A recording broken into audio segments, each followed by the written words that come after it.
Cues expert में आप सभी का स्वागत है। यह अध्याय 4 का भाग 2 है जिसका नाम भारत में राष्ट्रवाद है। इससे पहले भाग 1 अपलोड किया जा चुका है। उस वीडियो को जाकर जरूर देखें क्योंकि उसमें प्रश्नों की कुल संख्या 50 है और यह है भाग 2। इसमें भी कुल प्रश्नों की संख्या 50 है, यानी कुल मिलाकर इस अध्याय से 100 प्रश्न हो जाएंगे जो किसी भी एग्जाम के लिए महत्वपूर्ण है और किसी भी एग्जाम में अगर आए तो इससे ज़्यादा नहीं हो पाएगा। तो आते हैं अपने पहले प्रश्न पर। जैसे पहला प्रश्न है, भारतीय राष्ट्रीय कांग्रेस का पहला अधिवेशन कहाँ हुआ था? तो भारतीय राष्ट्रीय कांग्रेस का पहला अधिवेशन है वो मुंबई में हुआ था, यानी बम्बई उस समय जाना जाता था, इसलिए ऑप्शन नंबर ए इसका सही जवाब है।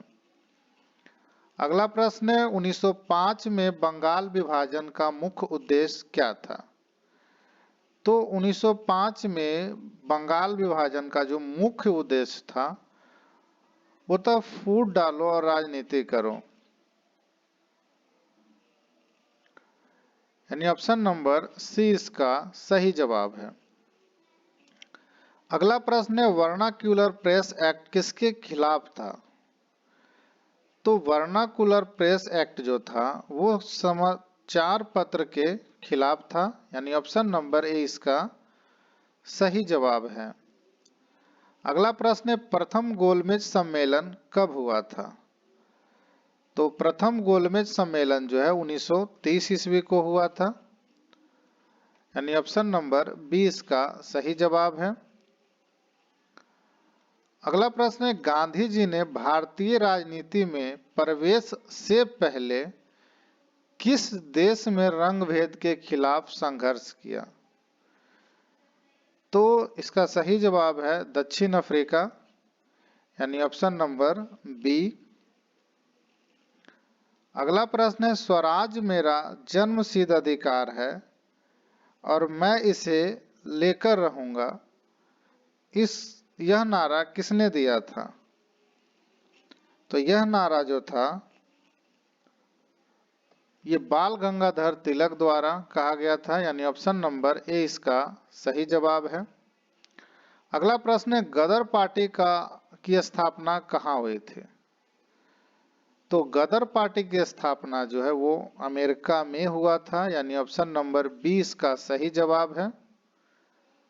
अगला प्रश्न है, कांग्रेस ने भारत छोड़ो आंदोलन की शुरुआत कब की?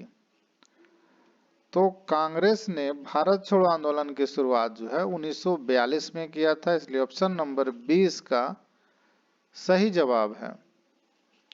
अगला प्रश्न है, 1916 में लखनऊ समझौता किनके बीच हुआ था? प्रश्न अच्छा है। तो 1916 में जो है लखनऊ समझौता कांग्रेस और मुस्लिम लीग के बीच हुआ था, यानी ऑप्शन नंबर ए इसका सही जवाब है। अगला प्रश्न है, हिंदुस्तान सोशलिस्ट रिपब्लिकन एसोसिएशन की स्थापना किसने की? तो इसका सही जवाब है चंद्रशेखर आजाद और भगत सिंह, यानी ऑप्शन नंबर बी इसका सही जवाब है। अगला प्रश्न है, किस भारतीय नेता ने तूफान मेल के नाम से प्रसिद्धि पाई है? तो तूफान मेल के नाम से सुभाष चंद्र बोस ने प्रसिद्धि पाई है, यानी ऑप्शन नंबर सी इसका सही जवाब है। अगला प्रश्न है, पूना पैक्ट किसके बीच हुआ? तो पूना पैक्ट जो है वो महात्मा गांधी और भीमराव अंबेडकर के बीच में हुआ था, यानी ऑप्शन नंबर 20 का सही जवाब है। अगला प्रश्न है, भारतीय राष्ट्रीय कांग्रेस का विभाजन कब हुआ? तो भारतीय राष्ट्रीय कांग्रेस का विभाजन जो है ये 1907 ईस्वी में हुआ था, इसलिए ऑप्शन नंबर 20 का सही जवाब है। अगला प्रश्न है, अलीगढ़ आंदोलन के संस्थापक कौन थे? तो अलीगढ़ आंदोलन के संस्थापक जो थे वो सैयद अहमद खान थे, यानी ऑप्शन नंबर 20 का सही जवाब है। अगला प्रश्न है, नेहरू रिपोर्ट का मुख्य उद्देश्य क्या था? तो नेहरू रिपोर्ट का मुख्य उद्देश्य जो था वो था भारतीय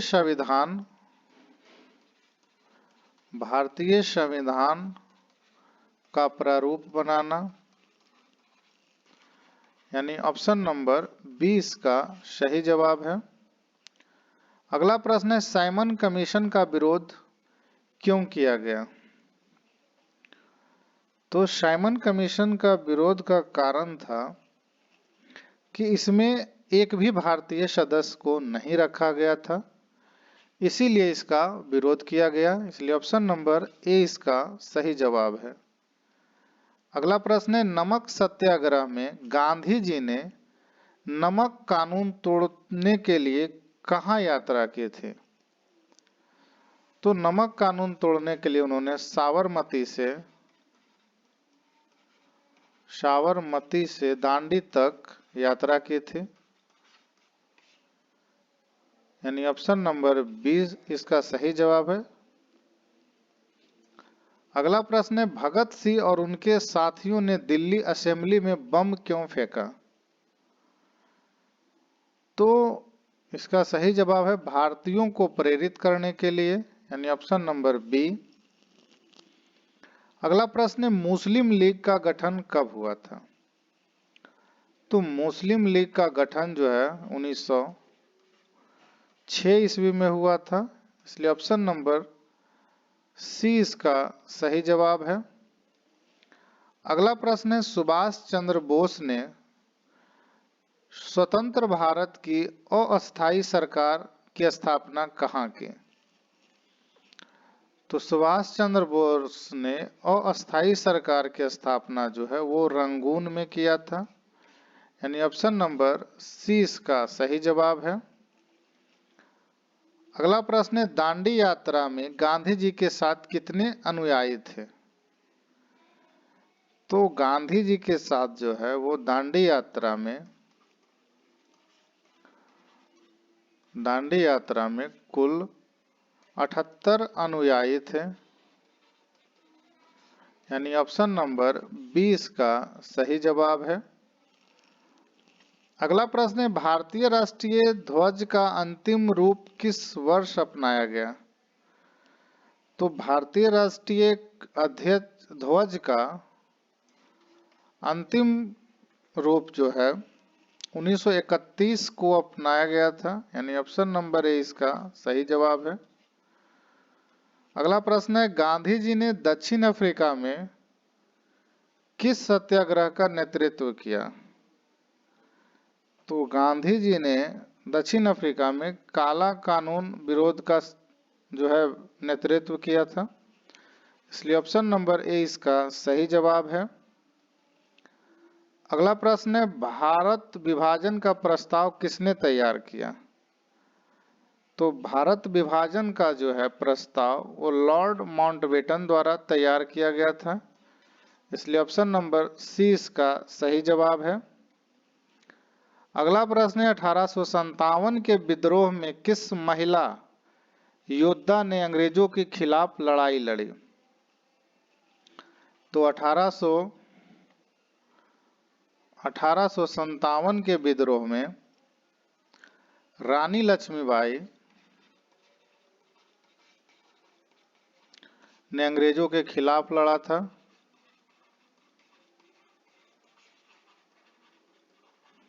यानी ऑप्शन नंबर ए इसका सही जवाब है।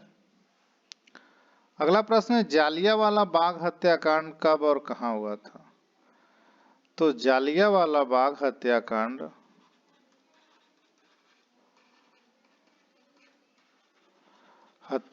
जो है अमृतसर में हुआ था, अमृतसर में। वहां निहत्थे लोगों पर गोली जो है वो जनरल डायर द्वारा चलाया गया था। इसके बाद यहाँ एक नियम पास हुआ था जिसको रॉलेट एक्ट कहते हैं, एक्ट पास हुआ था उसे रॉलेट एक्ट कहते हैं, जिसे बिना दलील बिना वकील का कानून भी कहा जाता था।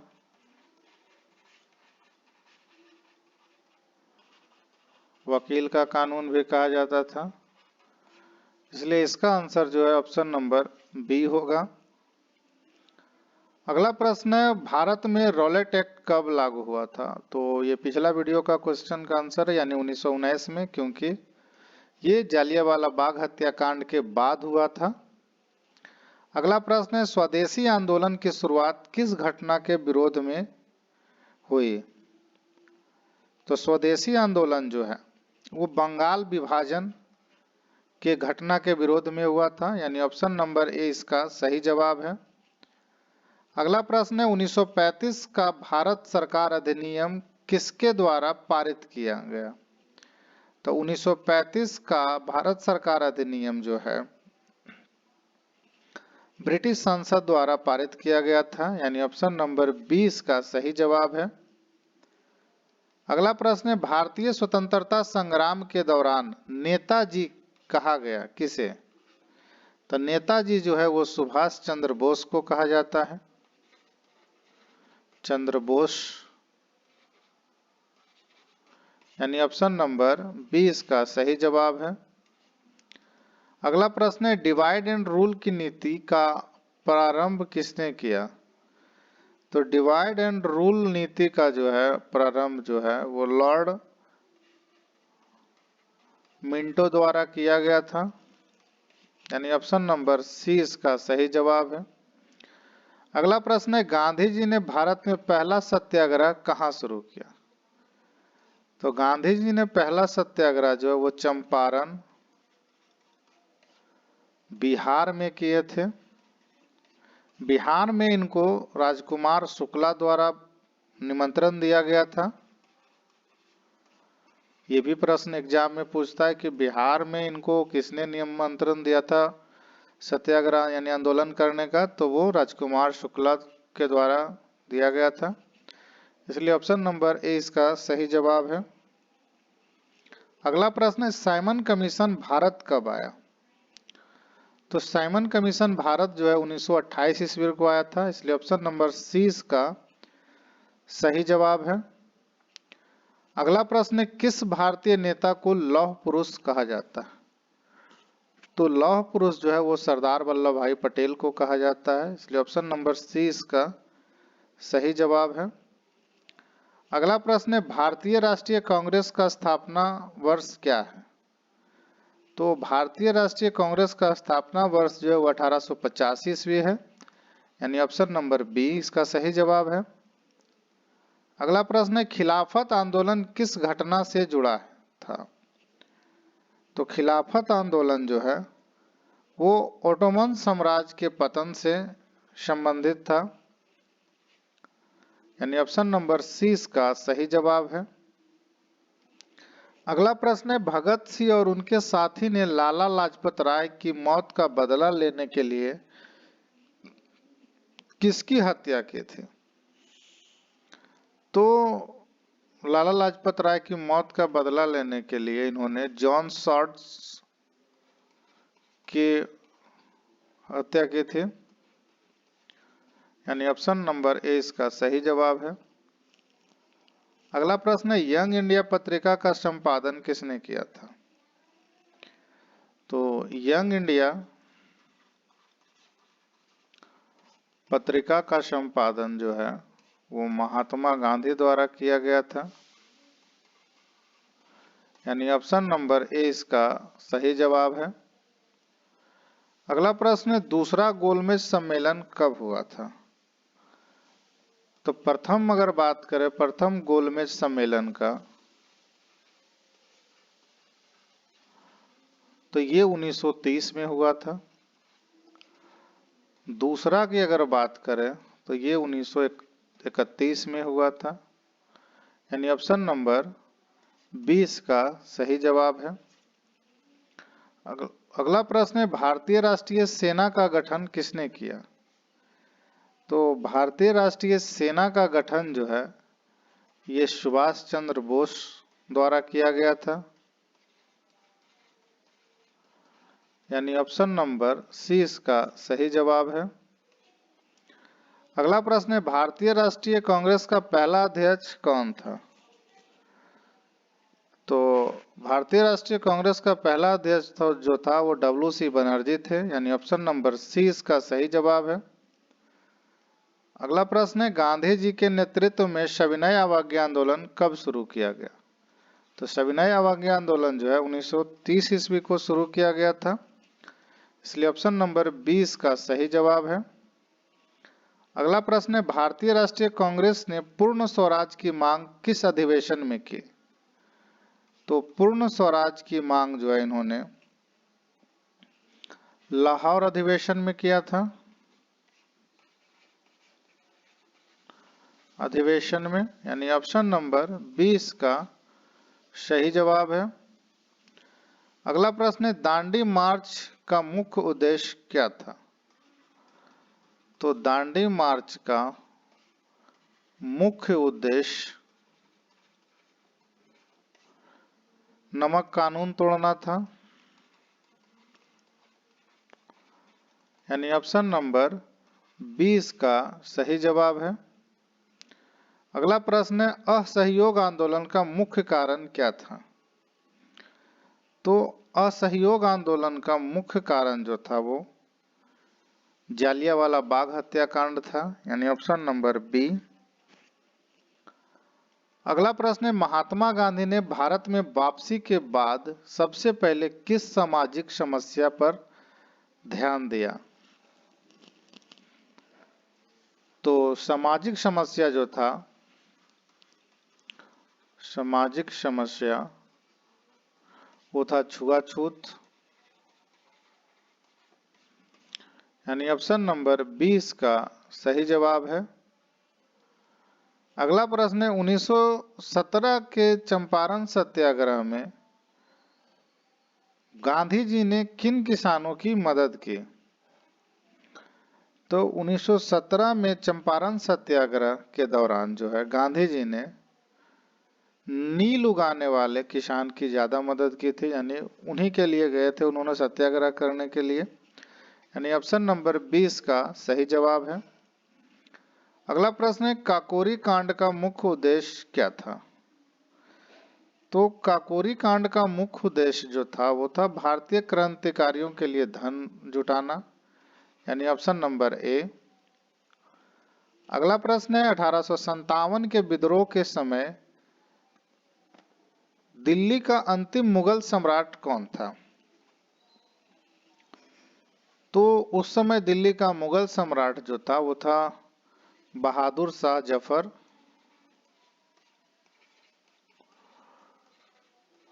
यानी ऑप्शन नंबर ए इसका सही जवाब है। अगला प्रश्न है, किसने वंदे मातरम गीत लिखा है? तो वंदे मातरम गीत जो है वो बंकिम चंद्र चटर्जी द्वारा लिखा गया, यानी ऑप्शन नंबर 20 का सही जवाब है। यह था भाग 2 का कुल 50 प्रश्न जो आपके किसी भी एग्जाम में प्रश्न महत्वपूर्ण होगा ये। तो वीडियो को जितना ज्यादा हो लाइक करिए, चैनल को शेयर करिए, चैनल को सब्सक्राइब करिए। वीडियो देखने के लिए धन्यवाद। अगला जो है अध्याय 5 है, वो भी जल्द अपलोड किया जाएगा।